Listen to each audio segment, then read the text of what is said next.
Hello dear student, बहुत स्वागत है आपका हमारे इस चैनल पर। आइए इस वीडियो में हम बात करेंगे क्लास 10th साइंस के chapter number 12 magnetic effects of electric current के बारे में। यहाँ से कुछ इंपॉर्टेंट क्वेश्चन हम डिस्कस करेंगे जो आपके एग्जाम 2026 के लिए बहुत इंपॉर्टेंट होने वाले हैं। सबसे पहले हम बात करेंगे इस चैप्टर के मार्किंग स्कीम के बारे में। चलिए शुरू करते हैं वीडियो को। सबसे पहले समझो कि इस चैप्टर से कितने नंबर के क्वेश्चन आने वाले हैं। तो मार्किंग स्कीम इस चैप्टर की कुछ इस प्रकार से है कि यहां से सिर्फ 4 नंबर का एक क्वेश्चन आने वाला है जो आपको टोटल 4 मार्क्स दे करके जाएगा। यानी सिर्फ एक क्वेश्चन और टोटल 4 नंबर। एक question 4 number.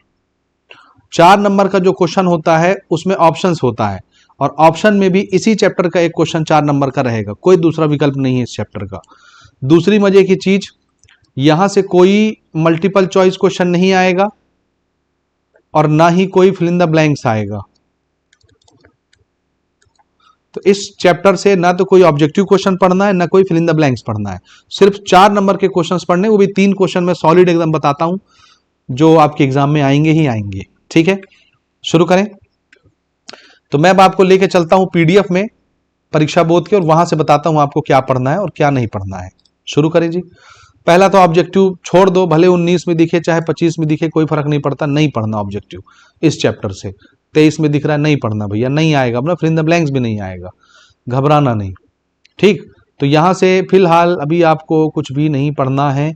Magnetic lines of force का डेफिनेशन जरूर पढ़ लेना, क्योंकि इस पर 3 प्रॉपर्टी लिखने के लिए आएगा परीक्षा में। ठीक, तो इसको डेफिनेशन तो कम से कम आना चाहिए, डेफिनेशन भी एक प्रॉपर्टी बन जाती है, एक लाइन तो बन ही जाता है। ठीक, उसके बाद इलेक्ट्रिक मोटर पढ़ना आपको, इलेक्ट्रिक जनरेटर, यही 2 टॉपिक हैं जो 4 नंबर में डायरेक्ट आएंगे।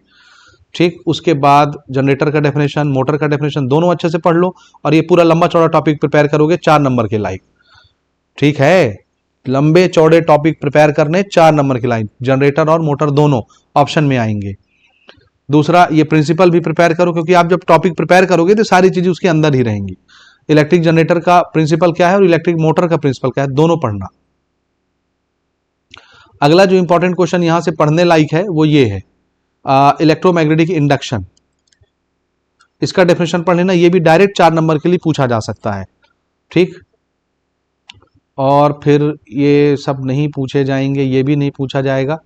इलेक्ट्रिक मोटर के पीछे क्या प्रिंसिपल होता है वो भी पूछा जा सकता है। 3 मेथड कौन कौन से हैं मैग्नेटिक फील्ड को प्रोड्यूस करने के, मोस्ट इंपॉर्टेंट क्वेश्चन है, प्रिपेयर करेंगे। और इससे भी ज्यादा इंपॉर्टेंट क्वेश्चन है मैग्नेट की property. Right 3 main properties of magnet. देखो 18 में, 22 में, 24 में आया, 2-2 साल चेंज करके आता है, तो 26 में पक्का आएगा।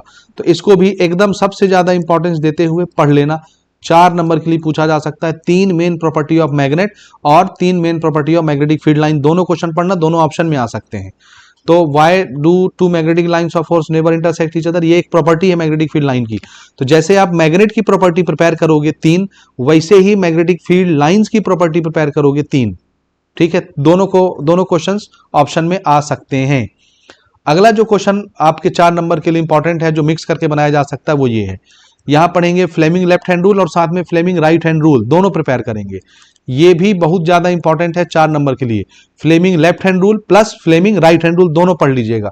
मैंने लेक्चर के दौरान इनको डिटेल के साथ एक्सप्लेन किया हुआ है, तो बस वैसे भी आप लिख देंगे तो चलेगा। हो गया ये रहा फ्लेमिंग राइट हैंड रूल। दोनों को एक साथ प्रिपेयर करना भैया ना, दोनों मिक्स करके क्वेश्चन बनाए जा सकते हैं। दो डिफरेंस पढ़ना इस पूरे चैप्टर से, एक एसी और डीसी के बीच में डिफरेंस इस साल इंपॉर्टेंट है। डायरेक्ट आ गया तो 4 नंबर के लिए आएगा। इस साल बहुत इंपॉर्टेंट है, एसी डीसी में 3 डिफरेंस कम से कम पढ़ के जाना। ठीक है, 3 प्रॉपर्टी मैग्नेट का मैंने पहले बता दिया। और अगला जो डिफरेंस आपको पढ़ना है वो ये है, इलेक्ट्रिक मोटर और इलेक्ट्रिक जनरेटर के बीच में डिफरेंस। तो आप जब इलेक्ट्रिक मोटर और जनरेटर प्रिपेयर करोगे डिटेल के साथ, तो डिफरेंस भी प्रिपेयर हो जाएगा। तो एक ही क्वेश्चन हो गया, या तो इलेक्ट्रिक मोटर और जनरेटर बड़े बड़े क्वेश्चन आएंगे ऑप्शन में, या उनके बीच में डिफरेंस आएगा जरूर। और मैग्नेटिक लाइंस ऑफ फोर्स के लिए मैंने बोला ना, आपको प्रॉपर्टी पढ़ना है, जैसे मैग्नेट की 3 प्रॉपर्टी पढ़ेंगे, वैसे मैग्नेटिक लाइंस ऑफ फोर्स की भी 3 प्रॉपर्टी आप याद कर लीजिए, कोई भी 3 याद कर लेना। ठीक, अब मेन क्वेश्चन जो 4 नंबर के लिए इस साल दावेदार है वो ये है, इलेक्ट्रिक मोटर और इलेक्ट्रिक जनरेटर।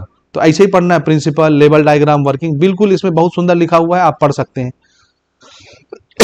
लेकिन यहाँ पे गड़बड़ी है थोड़ी सी, कॉइल का नाम ACDE है, तो आपका ये जो कॉइल यहाँ पर रोटेट हो रहा है, ये 4 कोने का कॉइल,